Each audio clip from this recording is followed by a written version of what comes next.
Hey, good afternoon, everybody.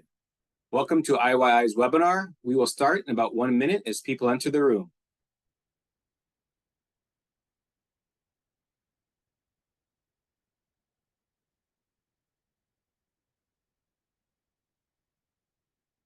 Good morning, everybody. We are just letting people into the room. We'll start in about 45 seconds.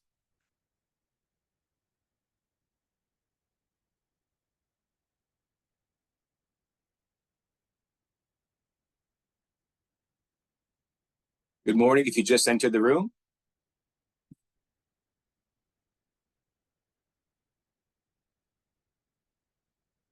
We're going to start in just a few more seconds.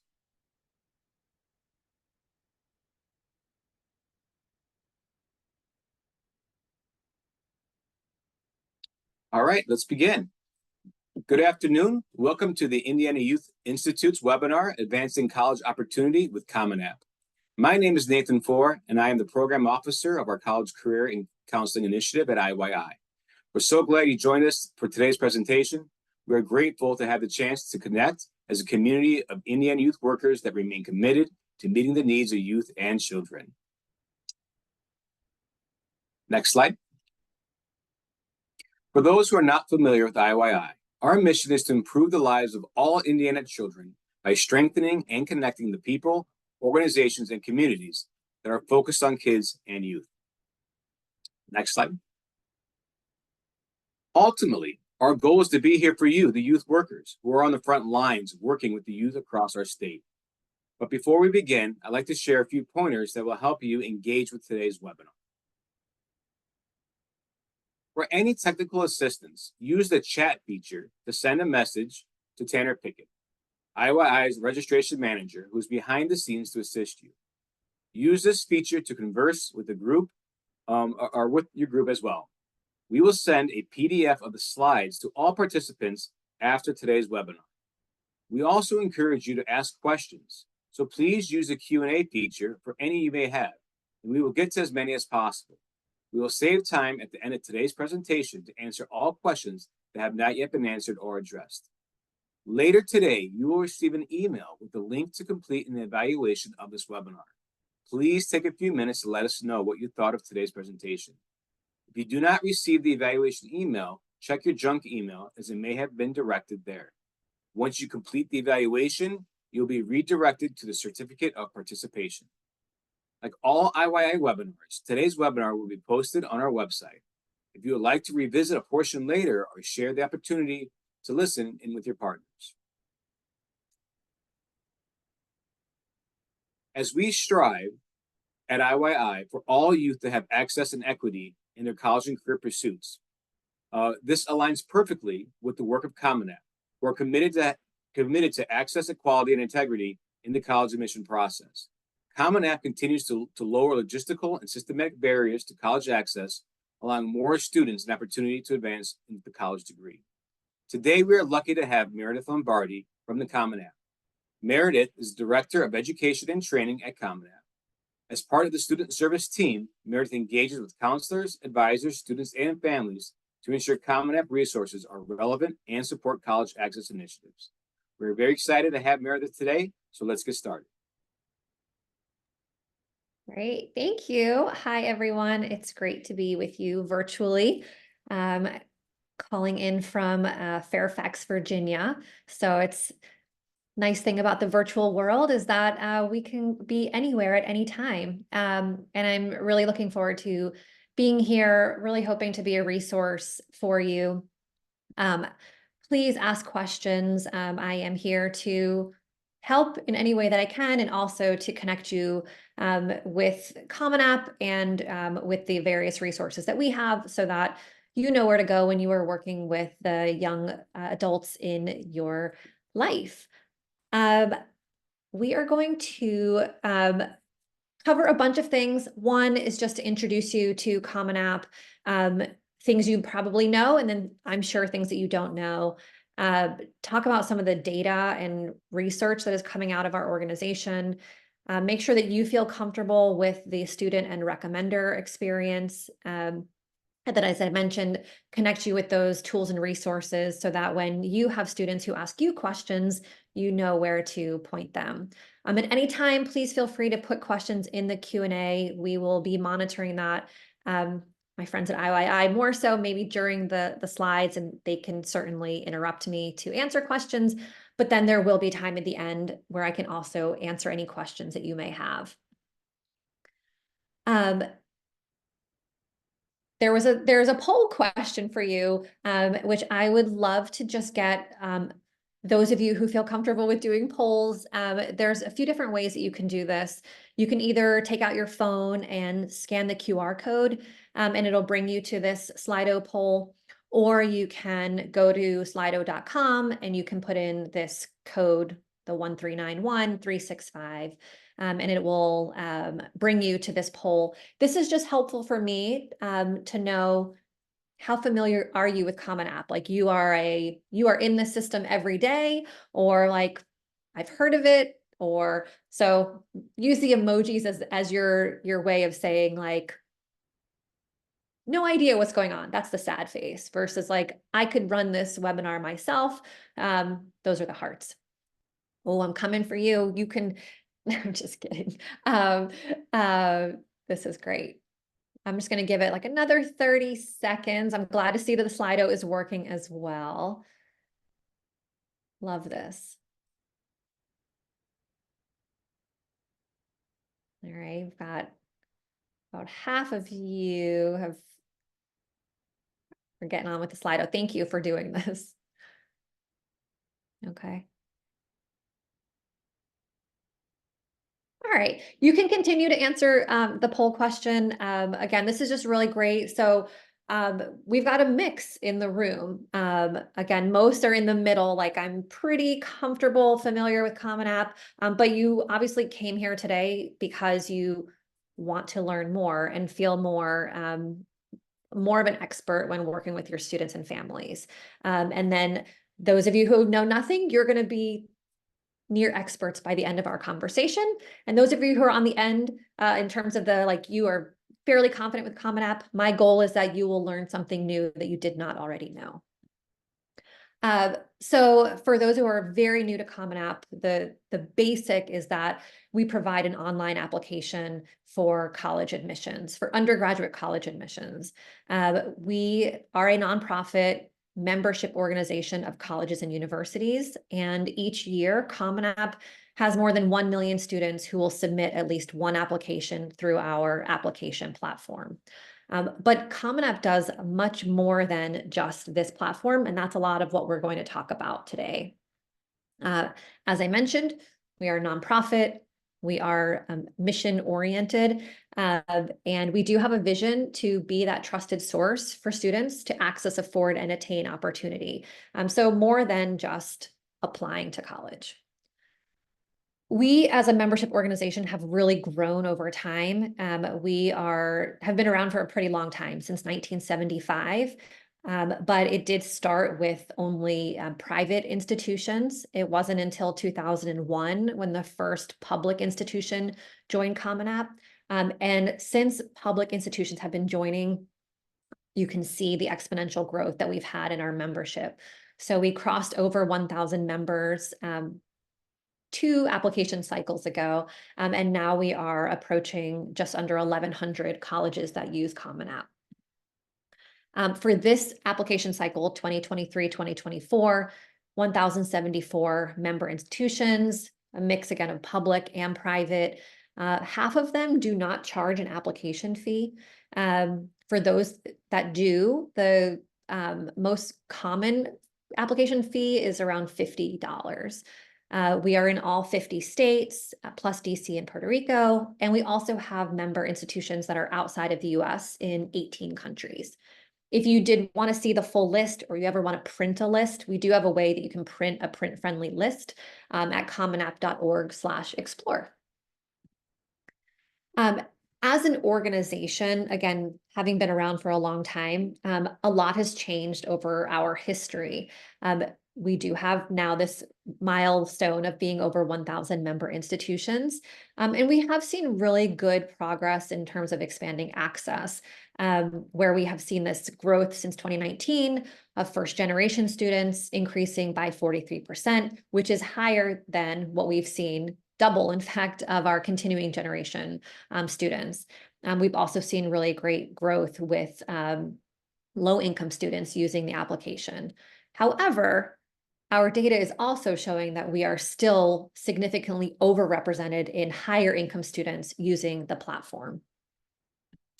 And that is something that we are actively looking to change and hoping to partner with individuals like you all and what you're doing with students and families to move the needle on college access. So this past year, as an organization, we set a moonshot goal that by 2030, Common App will close its equity gap in students pursuing post-secondary opportunities. There's a lot of information out there about this next chapter work and our moonshot goal in the link that's provided here. Again, you will get these slides, so you will have access to all of these links. What we have learned through our data team is that in order to meet that moonshot, it means that we will need to reach an additional 650,000 additional low and middle income students to close that equity gap. In terms of how we'll get there, there's a lot that we can do. Some of that is just beginning with starting to look internally at our data, and then to make that data available to our member institutions and externally so that people can see the patterns and then address them. We are looking at different ways to shake up the college admissions process. We are being intentional about how to connect students with financial aid resources and opportunities. And then again, we're trying to meet students where they are, meet advisors where they are, give our member institutions the tools that they need to make changes in their admission processes. In terms of the initiatives, we're not going to go through all of them today, but these are some of the example things that we've been doing to meet our moonshot goal. So Reach Higher, that was the initiative that started with Michelle Obama during the White House, time in the White House in 2015. And Reach Higher has been part of Common App since 2019. The second one, minority serving institution recruitment. We've been actively trying to diversify the member institutions that are part of Common App. Direct admissions, we'll talk a little bit about. That is that proactive outreach to students prior to them ever applying to a college, letting them know that they will receive admission, guaranteed admission to that institution based on the reported academic record that they have self-reported. The student context pilot is a way to learn from students more about their home experience, work experience, and life beyond just extracurriculars, but getting at with students to share with colleges their responsibilities with their home and with their family. Race and admissions has been active work that we have been doing in response to the Supreme Court decision to continue to help our members recruit diverse classes. And then I mentioned affordability in terms of we can't just get students to a college campus. We have to actually make sure that they can afford and remain on those campuses and graduate. So a little bit of the data that is driving a lot of our work and where you can now know to go if you are someone who's connected with data or wants to see trend information, knowing that we have over 1 million students who are using this platform each year. Our data analytics and research team has been putting out research briefs that you can access on our website. They also will release deadline updates. So for Common App, we have 3 main ones throughout the application cycle.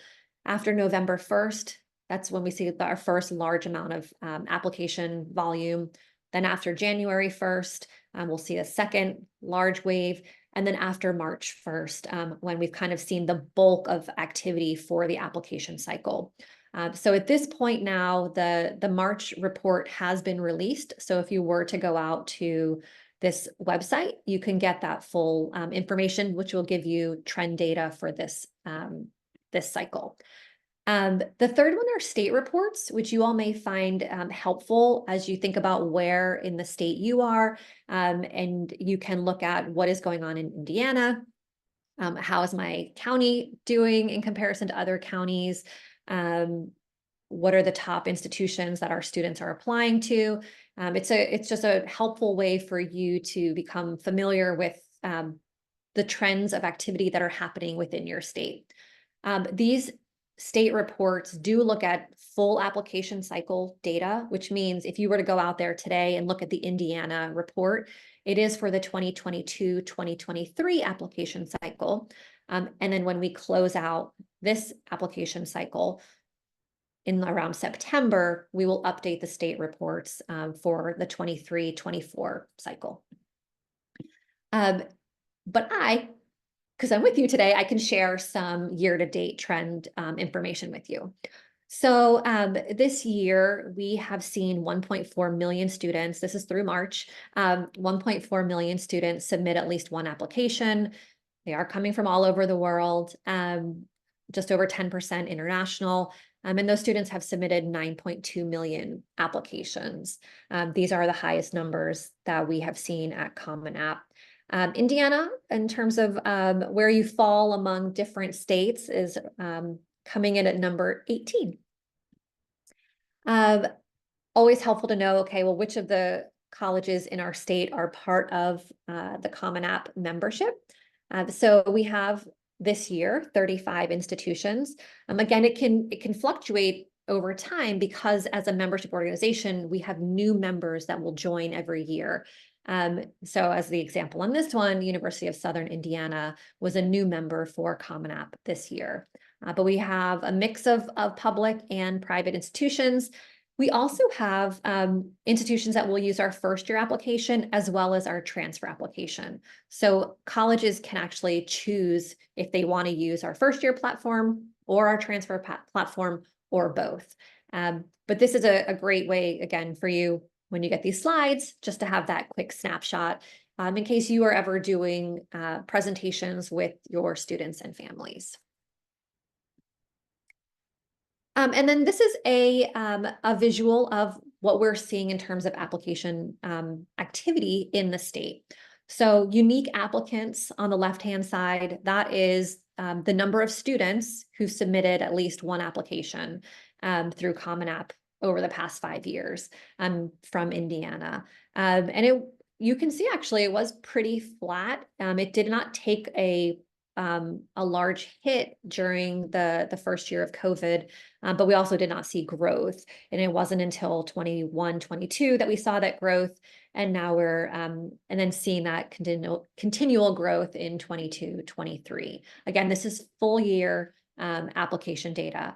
Now, when you look at applications, you can see larger numbers of, so students applying to more institutions this past year. And here we are today through March 1st in Indiana. So 27,000 students, which is up year over year, 7%, submitted 144,000 applications, also up.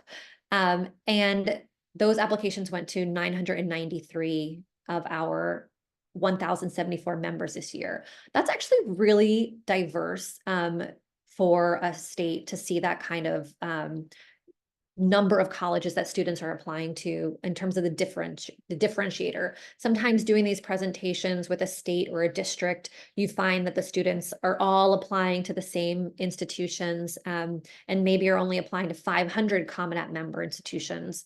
So to see it so close to the full membership is really encouraging and not common, I will say.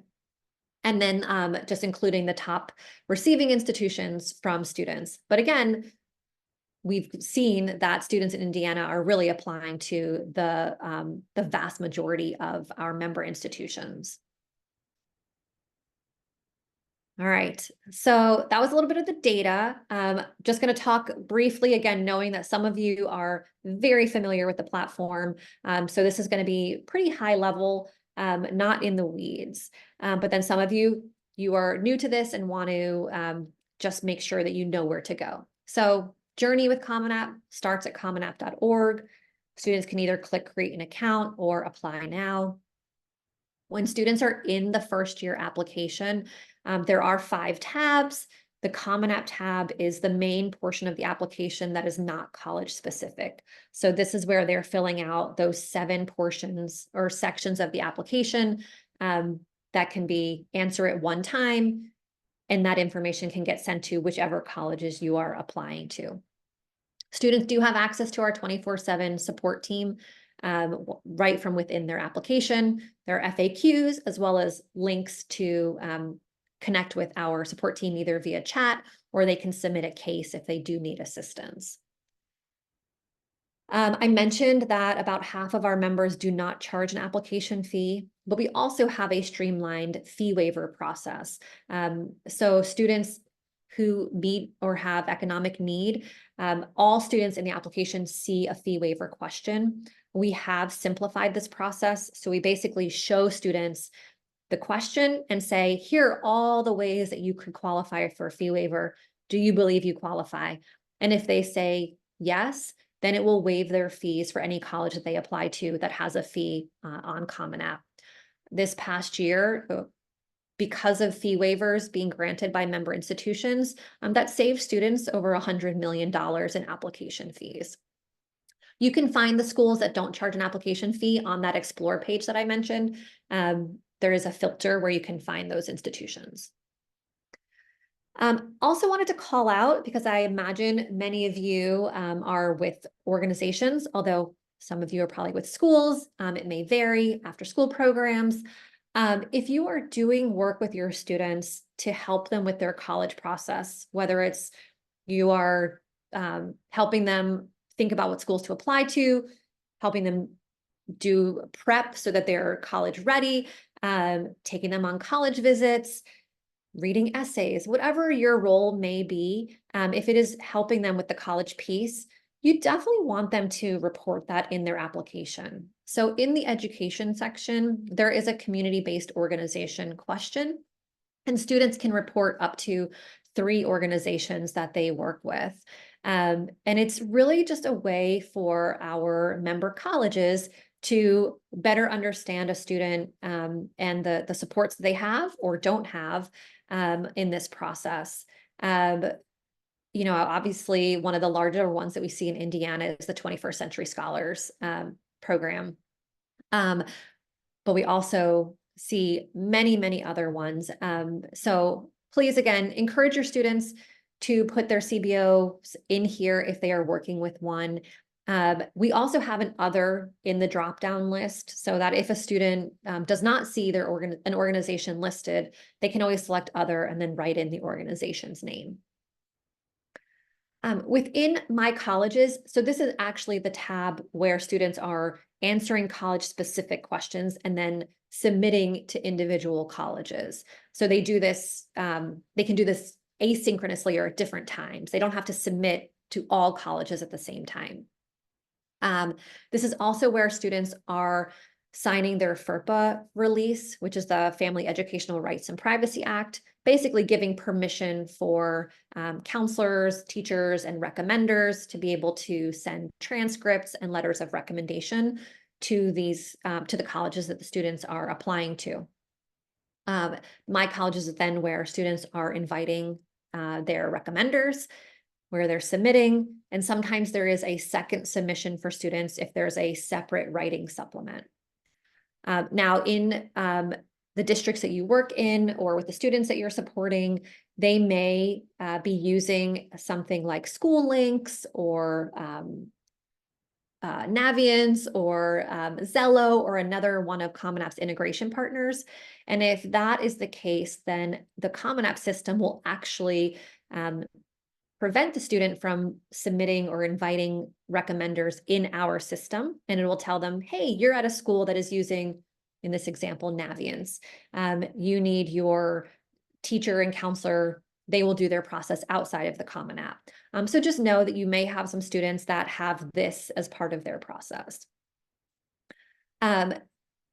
again, these are all of the integration partners that Common App has. So each year we receive a list of the SEEB codes, the high school codes for the schools, and whether or not they are on one of these integration partners that they use their services. And that's how we determine from the student whether or not we're going to get forms through the Common App recommender system or through one of these integration partners.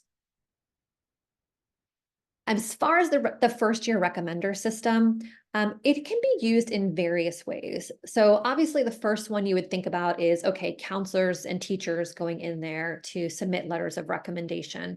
But there is also an other recommender. I imagine perhaps some of you may have been invited in the past to be a recommender in some capacity. And then there's a fourth type, which is called the advisor role.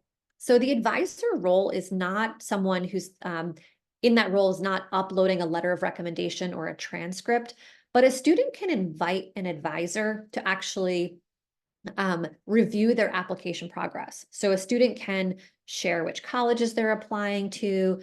They can, an advisor will see how far along a student is in terms of those green checks for the different sections.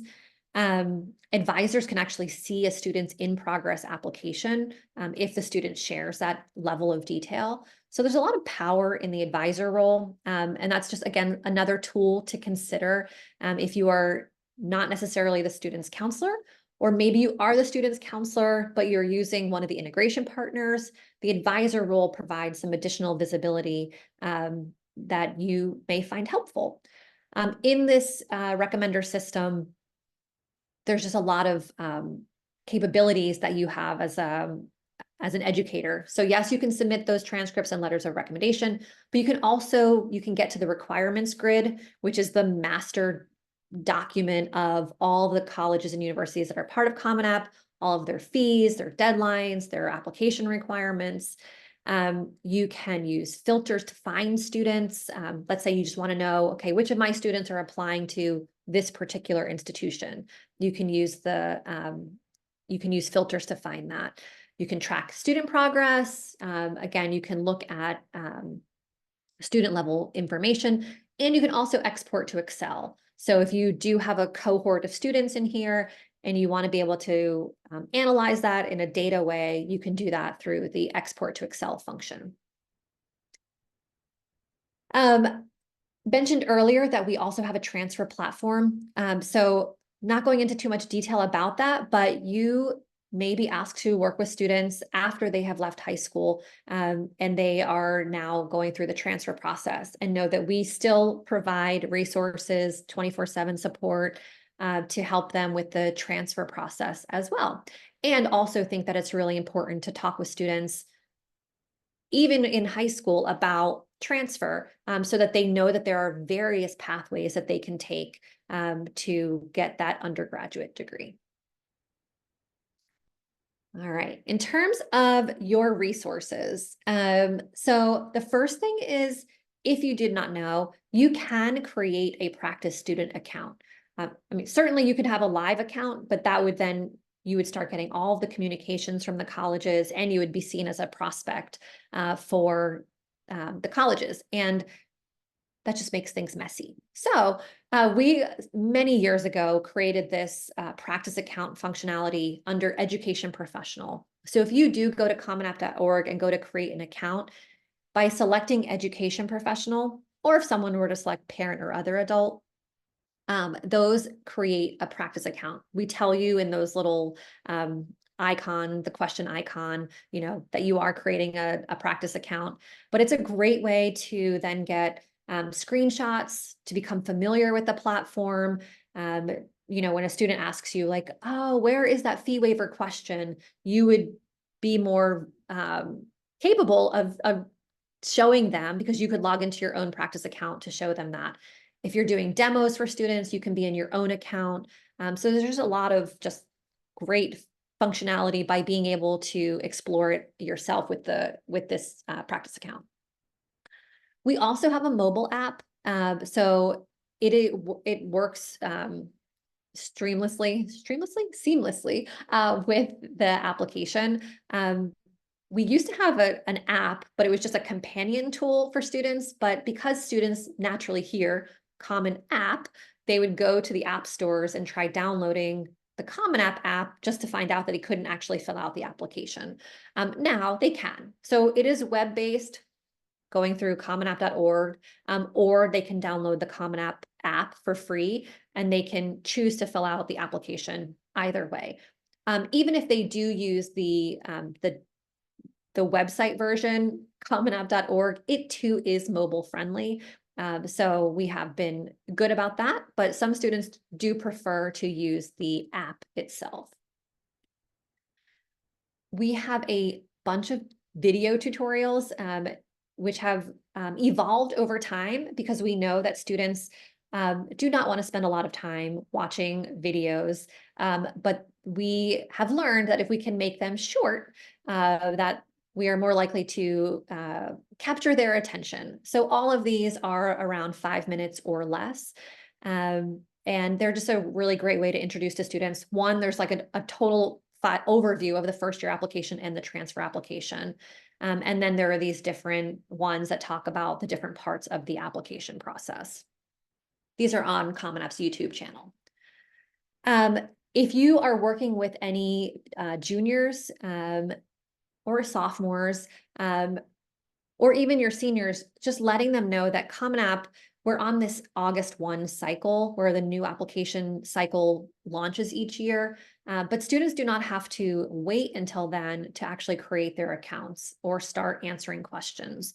So if students were to get in there now, we will maintain their username and password. We will maintain whatever colleges they add to their list.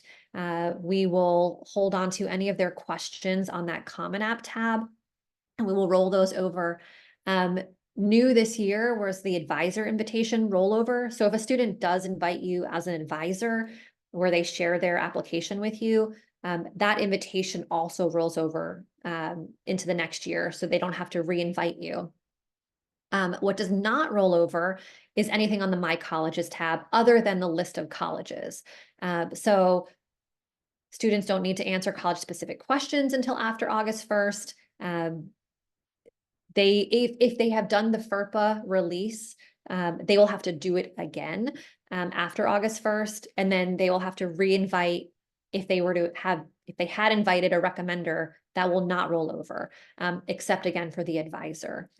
So this is again just a reminder for you all of what does and does not roll over, but also this concept of students don't have to wait until the fall of their senior year to begin the process, especially just the exploration and becoming familiar with the questions. They can get that exposure earlier than the time of application. I know I mentioned Explore Colleges before, the page, but this is what it looks like itself and some of the features on that page. So students can use a variety of different filters to look for different colleges within the Common App membership. They can search by map view, which I just think is a really great tool to help students understand where a school is actually located.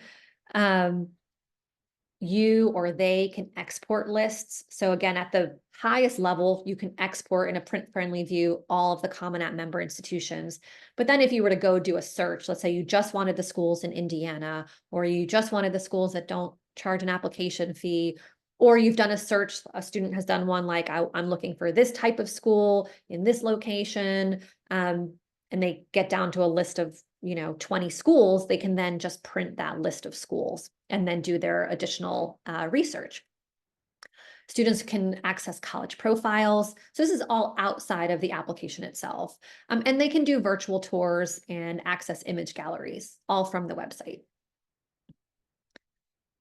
If you have space, like a college and career center or a community center where you would like a visual to show students of the variety of colleges and universities out there, we do mail free map posters. We update this because our membership changes every year. It gets updated every year. But if you go out to commonapp.org/map, you can request the map and we will mail it to you, again, for free. This year, we also are trying out regional maps. So we know that students are more often likely to stay closer to home. And so you also have the option, you can request the national map, but you can also request a regional map as well. Lots of resources for you on our website. We do have a monthly newsletter. If you do not get that, please, we would love to have you sign up to receive that. If you are doing, again, workshops or you want to see a PDF of the application, you can get that through our Recommender Solution Center. If you need, again, handouts when you're working with students, we have what we call Common App Ready handouts. They're in English and in Spanish. We have guides for writing letters of recommendation on our website. We also have guides or videos for recommenders. So there's a recommender system overview video. My colleague and I also recorded a 10 tips for counselors in 6 minutes. So it goes over a lot of what we're talking about today, but we've just condensed it to a shorter amount of time. I mentioned that Reach Higher is part of Common App, and this past year they released their Pathfinder resource, which is a way to help students know that they're on the right track to get into college and to help them on their journey. So this is, again, a resource that you also can access for free. And share with your students so that they feel like they are making progress on their journey. And then I mentioned 24/7 support. Anytime you have questions, you can go out to our Solution Center sites. App support are for application questions, rec support are for recommender questions, but they all go to the same team. What else? I wanted to do a special call out. We give out an Excellence in College Counseling Award every year in partnership with the College Football Playoff Foundation. And when we were, well, this current year, we recognized a school in Texas because it's tied to the college football national championship game.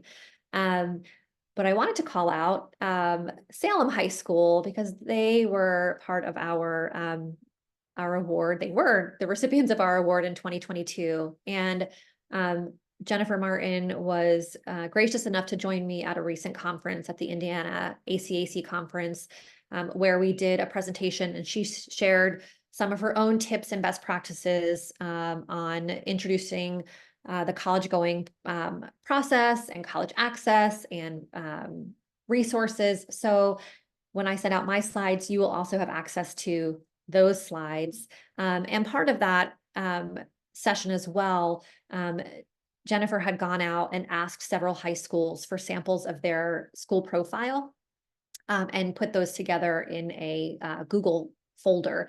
So if you do anything with creating a school profile or work with any high schools where you're helping them with school profiles, this is just a great way to see what some other high schools in the state are doing. And then again, just a great think about, there's so many things that we can complain about and that are just really tough for students and for educators. But I just really think it's important for us to remember and recognize that they do need to be celebrated and you all need to be celebrated. And it's really important that we take time to do celebrations and not get discouraged when there can be so many setbacks. So these are pictures from also from Salem High School. So we are on social media. Please follow us. Again, 3 hashtags because we're Common App and Reach Higher and Better Make Room, which is the student-facing branch of Reach Higher. But a lot of great content out there. And then I mentioned that the community-based organization part of the application. If you are interested in your organization being part of that list of our drop-down list in Common App, there is a link and a QR code for that. If you were ever interested in having someone from Common App either come virtually or in person, we do this for free again. you'll have the link and the QR code for that to put in a request. And then if you just have wishes of how we could change the process, there's one question that just your students get caught up on every time. We do have an ideas portal where you can also share your suggestions. All right, so I'm bringing us back before then we're gonna go to questions because I can't see them right now, but I do see that there's some things in the chat. But for the newbies and the experts in the room, it'd be really great to be vulnerable here and just put like, what's something new that you learned that you can take back with you? Because I'm all about practitioners and, you chose to spend your lunchtime with me today. So just share like, oh, I didn't know about this, or, that's interesting, or I want to go learn more about that.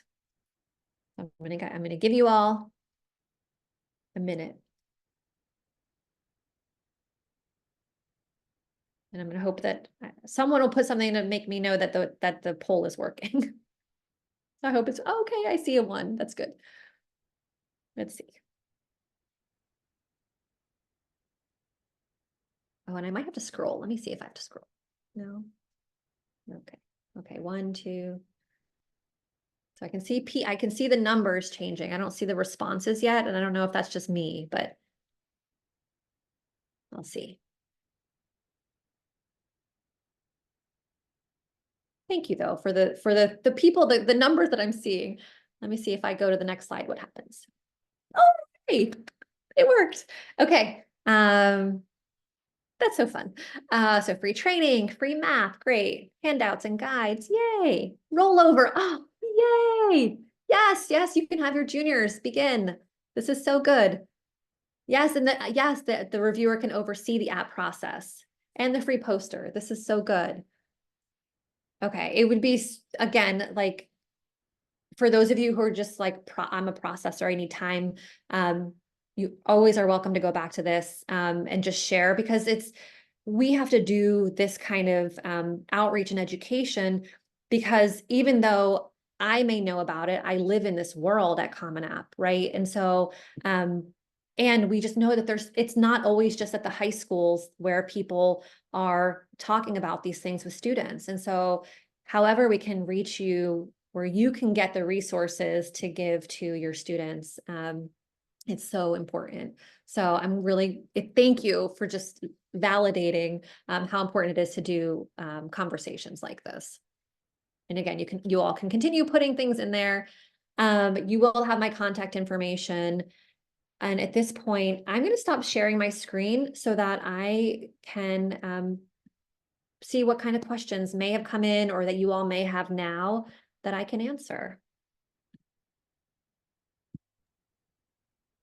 Meredith, you mentioned about the waivers for those youth that qualify, and you just have to click yes. Do they have to submit any documentation at all with that, or is there any paperwork they should have ahead of time? No, so the way that it works on the because it is a little different on the first year and the transfer application. So I'll just say on the first year application side, once they say yes, what it does, the yes triggers for that to appear in the recommender system for the high school counselor. And then the high school counselor is asked to basically verify. High school counselor also just has to say yes or no. So on both sides, it used to be where you'd have to actually check off, like, it's because I got an SAT fee waiver, or it's because I participate in free and reduced lunch. Now the student doesn't have to check off any indicators. The counselor does not have to check off any indicators. And the counselor's verification does not hold up the student. So once the student requests it, the system automatically waives those fees. So there's not a delay like, oh, well, my counselor still hasn't approved me for this waiver. Yeah.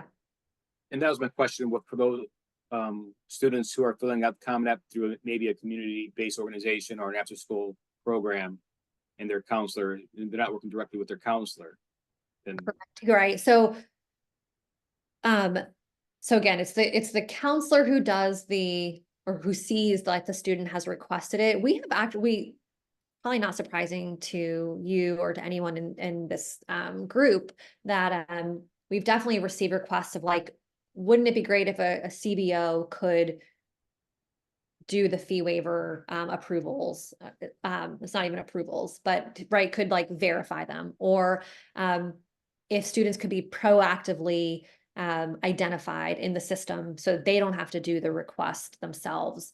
But yeah, so the way that it currently is it's tied to the high school counselor.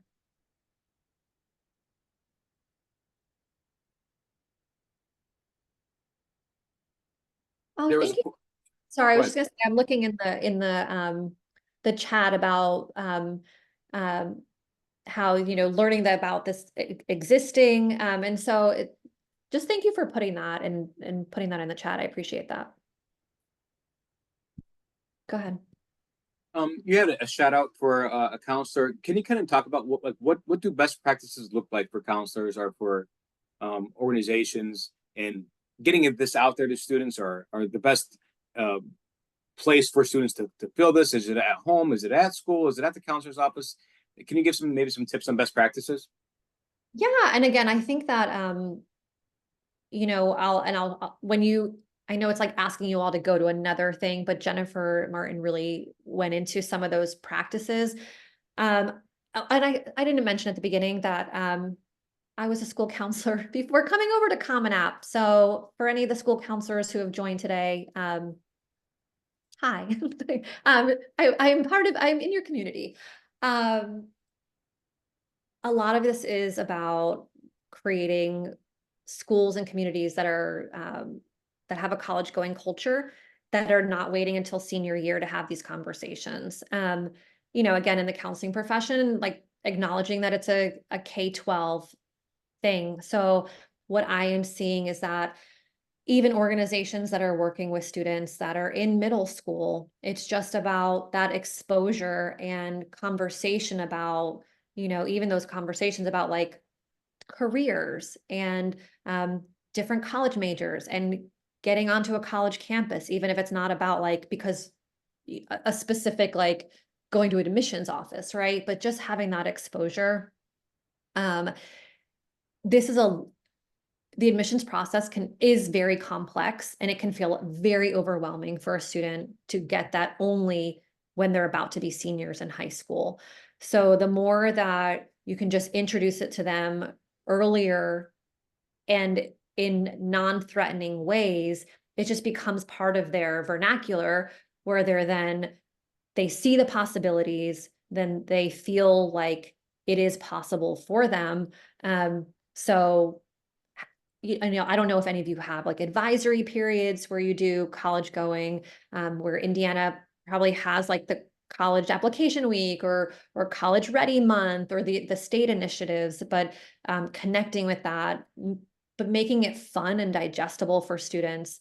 When it comes time to the application, like time itself in senior year, I've again just heard from different counselors having application boot camps in the summer where students can feel community coming together, filling it out, realizing like, oh, like I can do this. I actually, this is about me, so I have the answers, because I think that they're afraid.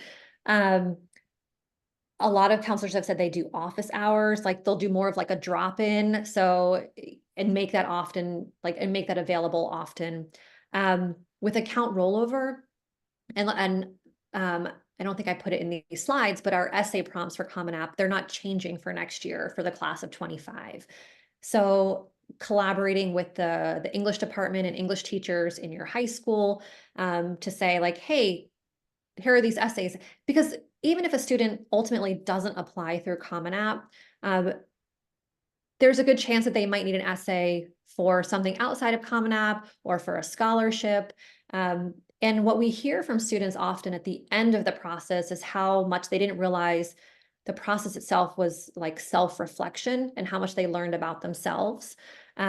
So starting again, like that exposure, working on the essays. Again,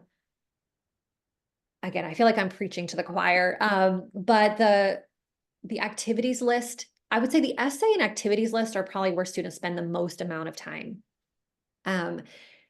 Most students, and maybe this has changed, many students don't have a resume, right? And they don't even know what to include in terms of like, what do I report as an activity versus what don't I? Um, that was part of that student context pilot that I was speaking about, where that is actually trying to get students like, oh, did you, like, I think about my own experience of like the chores that I had, the responsibilities that my family put on me. I would have never thought that I was supposed to put that in my college application. But now, like, we're trying to tell students, no, like, if you spend time doing that, if you are if you are an interpreter for your family, it is not an official club, but that is like very valuable information and part of your identity. This is where you put that information. So just helping students, and then it's like there's part one of identifying what to put, and then it's like, well, how do you actually say it in the best way possible? They need time for that. So if you all can grab them in spaces and talk through that and review with them, it's just so valuable. Yeah, I really love that idea of doing the essays or the personal statements in your 11th grade English class and having that ahead of schedule so it's not rushed during that senior year to get something completed that's full of errors. Or the idea of that summer boot camp, where you just focused on these applications and get things jump started. Yep, I think yep. the wonderful ideas. I also think that the Common App is great. But as students add additional colleges, you can't ignore the fact that there is incremental work that comes with adding additional colleges, especially if they have additional questions, like writing supplements or short answer questions. So helping students, one, just like narrow down their list so that they don't have more work than they can tackle. But then also looking at overlaps. So if they are going to have 5 additional supplemental questions, can they write one essay that answers those 5 questions instead of like, well, they just answered the one and they're like, oh, if I'd only written that essay differently, I could have approached this other one. And so again, just helping them like get organized. I really appreciate that. Thank you so much, Meredith. We Yeah. appreciate all the knowledge and the insight. I just have a few things I want to share about IYI. So just a reminder that a copy of the presentation of the PowerPoint will be sent to everybody today. Tanner also posted the link to the PowerPoint in today's chat, so people who are looking for that link, you can find it there. IYI offers professional development grants up to $750. So anyone who attended today, I like to think you're probably in the college and career world. If you're planning on taking a class, get some credentials, if you want to go to a conference or go to the Indiana State Counselors Association conference or the national conference, we have grants for you. Go to IYI's page. There's a QR code there. Check out those grant opportunities. They don't get taken advantage nearly enough. And we also have some big news. This is the first time kind of putting it out there, but save the date. The IYI's regional college and career conferences will be September 10th, 11th, and 12th. They are one-day conferences, and these just repeat themselves, but we want them regionally based. So September 10th will be in the South Bend area. September 11th will be in Carmel. September 12th will be in French Lick. And these will be no-cost conferences. Registration will be coming up in May. I just want to get that date out there for everybody so they can kind of mark it on their calendars and plan on attending. We have a number of upcoming events at IYI. Our SCAN Region 6 Summit is coming up on April 3rd. It will be in person this year. We have a virtual conference on May 7th, Advancing Equity Summit. It's always huge, always great presenters. Please check that out. Our next college and career webinar will be April 25th, and we'll be addressing post-secondary education for rural communities in Indiana. Very interesting topic, and I think you'll find it very valuable. Across the state, IYI is hosting State of the Child Youth Worker Cafes. Please visit our website. You can find out a Youth Worker Cafe near you on the State of the Child. Lots of good opportunities to continue our education. So as we conclude, I just want to say thank you to the attendees who came today. We appreciate your impact and value, your voice, and the choice you made to learn and partner with IYI. Later today, you will receive that email with a link to complete the evaluation. Please take a few minutes to let us know what you thought about today's presentation. And if you don't receive the email, please check your junk. Once you complete the evaluation, you will be redirected for the certificate of completion. So that concludes our presentation today. I want to thank Meredith Lombardi again from Common App. We appreciate everyone who came today and hope that they have a great day. Thank you.